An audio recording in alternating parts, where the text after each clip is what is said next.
ওই হাসিনার পা ছুঁয়ে সালাম করতো, পা ছুঁয়ে পদধূলি নিত রেগুলার দেখা করতে গেলে।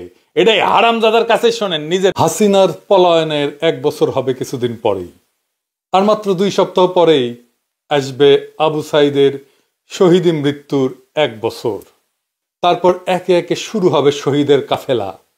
ওয়াসিম, মুগ্ধ, ইয়ামিন, আনাস সহ হাজারো শহীদের কাফেলা। কয়েক মাস পরেই হবে নির্বাচন, নতুন সরকার ক্ষমতায় আসবে। কিন্তু প্রশ্ন হচ্ছে, আমরা কি হাসিনার ফ্যাসিবাদী শাসনের অবশেষ সরাইবার পারছি? এক ভয়ঙ্কর রক্তাক্ত মরণপণ লড়াইয়ের পর আমরা হাসিনাকে বিতাড়িত করতে পারছিলাম। আজ 1 বছর পরে আমরা হাসিনার শাসনের অবশেষ কি দূর করতে পারছি? এই বিরাট প্রশ্নের মুখে দাঁড়াইলে আমরা বিহ্বল হয়ে যাই। না, পারি নাই। কেন পারি নাই? আর কি করলে এখনো এটা পারা সম্ভব, সেটা নিয়ে আজকের আলাপ। আজকের আলাপের লক্ষ্য হাসিনা পলায়নের বর্ষপূর্তিতে ফ্যাসিবাদের শেষ চিহ্ন মুছে দেওয়া। আসেন আল্লাহর নামে শুরু করি। পুরা বিষয়টা বোঝার জন্য, পুরা পরিকল্পনা, পুরা স্ট্র্যাটেজি বোঝার জন্য, কেন এই স্ট্র্যাটেজি নিয়ে আসছি, সেই জন্য আমাদের একটু পিছনে ফিরে যাইতে হবে। পুরা ব্যাপারটা না হলে আমরা বুঝতে পারবো না। আপনারা নিশ্চয়ই জানেন, আওয়ামী লীগের কর্মীদেরকে 1971 সালে মুজিব বাহিনীতে যুক্ত করে ইন্ডিয়াতে ট্রেনিং করানো হয়। ছাত্রলীগের নেতাকর্মীরাই মুজিব বাহিনীর প্রশিক্ষণের সুযোগ পাইত। নেতৃস্থানীয় ছাত্রলীগ নেতাকর্মীদের প্রশিক্ষণ দেওয়া হইতো দেরাদুনে, উত্তরপ্রদেশের। আর সাধারণ কর্মীদের প্রশিক্ষণ দেওয়া হয়েছিল আসামের হাফলং প্রশিক্ষণ কেন্দ্রে। এই 2 প্রশিক্ষণ কেন্দ্র সহ মুজিব বাহিনীর সামগ্রিক কার্যক্রম পরিচালিত হইত মেজর জেনারেল SS উবানের নেতৃত্বাধীন স্পেশাল ফ্রন্টিয়ার ফোর্স এবং রয়ের তত্ত্বাবধানে। এখানে শুধু অস্ত্র চালানোর প্রশিক্ষণই দেওয়া হতো না, রাজনীতি প্রশিক্ষণ দেওয়া হইতো। বাংলাদেশ রাষ্ট্র হিসাবে কেমন হবে সেইটার প্রশিক্ষণও দেওয়া হইতো। মুজিব বাহিনীর 4 কমান্ডার ছিল, এই যে দেখেন উবানের সাথে বসে আছে। তারা তাদের পিতৃপ্রদত্ত নামটাও বদলায় ফেলছিল। শেখ মনির নাম ছিল মনি দে, তোফায়েল আহমেদের নাম ছিল টিকে রায়, আব্দুর রাজ্জাকের নাম ছিল রাজেন্দ্র, আর সিরাজুল আলম খানের নাম ছিল সরোজ কুমার। আওয়ামী লীগের যে মুখপাত্র ছিল বাংলার বাণী, সেটাও কলকাতা থেকেই ছাপানো হইতো প্রথম। টেকাও দিত এই এই মুজিব বাহিনী পরে রক্ষী বাহিনীতে রূপান্তরিত হয়। 111-এর জেনারেল মাসুদউদ্দিন চৌধুরী রক্ষী বাহিনী থেকে আসা। এই মুজিব বাহিনী বাংলাদেশের রয়ের প্রশিক্ষিত প্রধান রাজনৈতিক শক্তি। বিজেপির যেমন RSS, ঠিক তেমনি বাংলাদেশ আওয়ামী লীগের মুজিব বাহিনী। মুজিব বাহিনীর সদস্য কে ছিল সেটা দিয়ে বুঝতে পারবেন আওয়ামী জামানায় কার কত পাওয়ার ছিল। আওয়ামী লীগের কোর পাওয়ার হাউসে মুজিব বাহিনীর সাথে সংশ্লিষ্ট না হইলে আপনি স্পেসই পাবেন না। যেমন ধরেন ছাত্রলীগের সাদ্দাম হোসেন, ওর বাবা মুজিব বাহিনীর ডেপুটি কমান্ডার ছিল। শাহজাহান খান, মোস্তফা জব্বার, মুজিবুল হক, এরাও মুজিব বাহিনীর। হাসানুল হক কিন্তু জাসদ কইরা এত গুরুত্বপূর্ণ কেন ছিল? কারণ সেও মুজিব বাহিনীর লোক। এই মুজিব বাহিনী জাসদে রূপান্তরিত হয়। এই জন্যই বলা হয় জাসদ রয়ের বিশেষ কোনো পারপাস সার্ভ করার জন্য তৈরি করা হয়েছিল। জোকার হামিদ মুজিব বাহিনীর লোক ছিল, সুপ্পু মুজিব বাহিনীর লোক ছিল। হাসিনা মুজিব বাহিনীর বাইরে কাউরে প্রেসিডেন্ট বানাইতো না শেষ দিকে। এই সুপ্পু এখনো আছে, এখনো সে বাংলাদেশের প্রেসিডেন্ট হইয়া এস আলমের কর্মচারী ছিল। মালয়েশিয়া আর দুবাইয়ের রেসিডেন্ট কিন্তু সুপ্পু একটা 3rd ক্লাস বটতলার উকিল ছিল। ওই হাসিনার পা ছুঁয়ে সালাম করতো, পা ছুঁয়ে পদধূলি নিত রেগুলার দেখা করতে গেলে। এটাই হারামজাদার কাছে শোনেন, নিজের মুখে শুনেন। গত 3 মাস ধরে মাননীয় প্রধানমন্ত্রীকে সালাম করতে গেলে উনি আমার সালাম নিতেন না। তা আমি দেখতাম যে ওনার চরণের ধুলো আমি পাই না। আমার মিশ্র প্রতিক্রিয়া হচ্ছিল যে উনি কেন আমার সালাম নেন না। না, থাক থাক বলে। শুনিছেন কি মাল?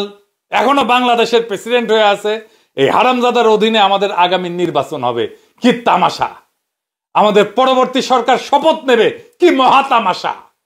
আগামী জাতীয় সংসদের প্রথম অধিবেশনে সে বক্তৃতা দেবে, আর আমাদের নবনির্বাচিত সংসদ সদস্যরা এর ভাষণের উপরে ধন্যবাদ প্রস্তাব আইনা বক্তৃতা করবে।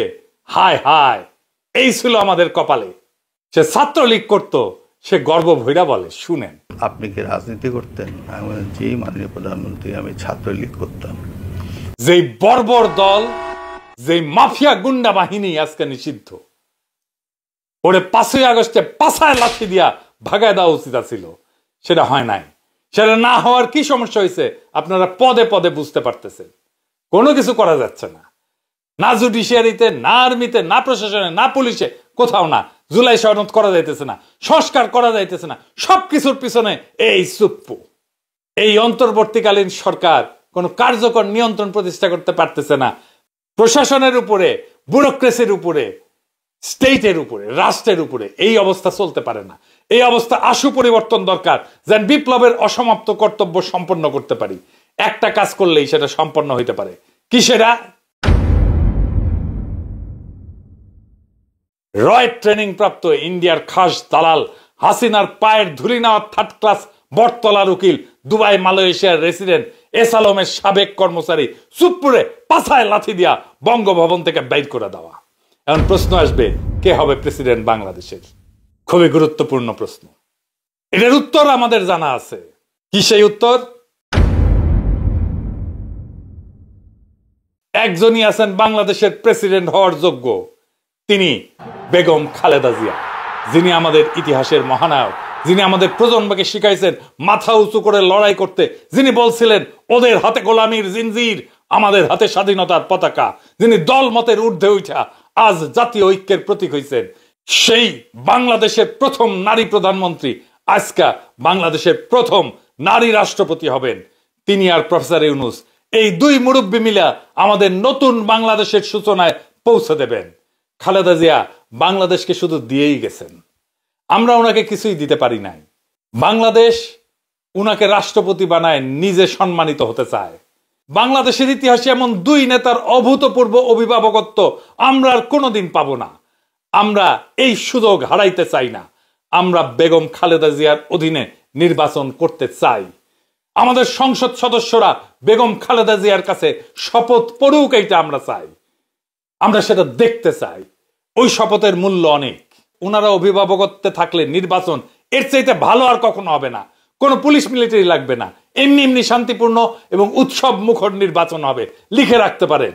এইবার প্রশ্ন, বিএনপির কি হবে? উনি তো চেয়ারপারসন বিএনপির। ন্যাচারালি বিএনপির দলীয় পদে বেগম খালেদা জিয়া থাকতে পারবেন না। প্রেসিডেন্ট হলে সেই পদ ছাড়তেই হবে। তারেক রহমান এখন যথেষ্ট ম্যাচিউরড, উনার দলের পূর্ণ দায়িত্ব নিয়ে আগামী নির্বাচনে দলের নেতৃত্ব দেওয়া প্রয়োজন। উনি হবেন বিএনপির চেয়ারপারসন। আমাদের দেশের যত শঙ্কা সব কেটে যাবে বেগম খালেদা জিয়া যদি প্রেসিডেন্ট হন। খালেদা জিয়া মাথার উপরে আছেন, এটাই আমাদের বড় আশা, বড় ভরসার জায়গা। এটাই বাংলাদেশের নিরাপত্তা। উনি আমাদের আয়ু নিয়ে বেঁচে থাকুন। যতদিন আমাদের মধ্যে আছেন তিনি মহামান্য রাষ্ট্রপতি হিসেবেই থাকবেন। আর এই কাজ করতে হবে আগামী 5ই আগস্টের আগেই। আমরা খালেদা জিয়াকে নিয়েই ফ্যাসিবাদের পতনের বর্ষপূর্তির উৎসব করতে চাই। বর্ষা বিপ্লবের পর একটা বছর কেটে গেছে। হাসিনা পালাইছে সত্যি, কিন্তু সে ফেলে গেছে একটা ছায়া, ফ্যাসিবাদের, ভারতীয় দালালির আর রাষ্ট্রীয় দখলদারিত্বের ছায়া। আজ আমরা সেই ছায়ার নিচে শ্বাস নিতে পারি না, কথা বলতে পারি না, বিচার করতে পারি না। শহীদের রক্ত এখনো শুকায় নাই। ইয়ামিন, মুগ্ধ, আবু সাইদের শোক আমাদের শিরায় বয়ে চলতেছে। আমরা হাসিনাকে তাড়াইছি, কিন্তু তো রেখে যাওয়া সুপ্পুদের তাড়াইতে পারিনি। এস আলমের কর্মচারী, দুবাই মালয়েশিয়ার রেসিডেন্ট, প্রশিক্ষিত মুজিব বাহিনীর ধুলি ধরা রিক্রুট এখনো বঙ্গভবনে বসে আমাদের বিপ্লবের মুখে থুথু ছুঁড়ে দিচ্ছে। এই লজ্জা মুছতে হবে। এই অসমাপ্ত বিপ্লবকে সম্পন্ন করতে হবে। এই পচা কাঠামো থেকে জাতিকে মুক্ত করতে হলে এখনই দরকার সেই ঐক্য, সেই আগুন যেটা ছিল বর্ষা বিপ্লবে, যেটা ছিল শাপলা চত্বরে, যেটা ছিল প্রত্যেকটা শহীদের মুখে। আমরা মাথা নোয়াবো না, আমরা দিল্লির দাসত্ব মানব না।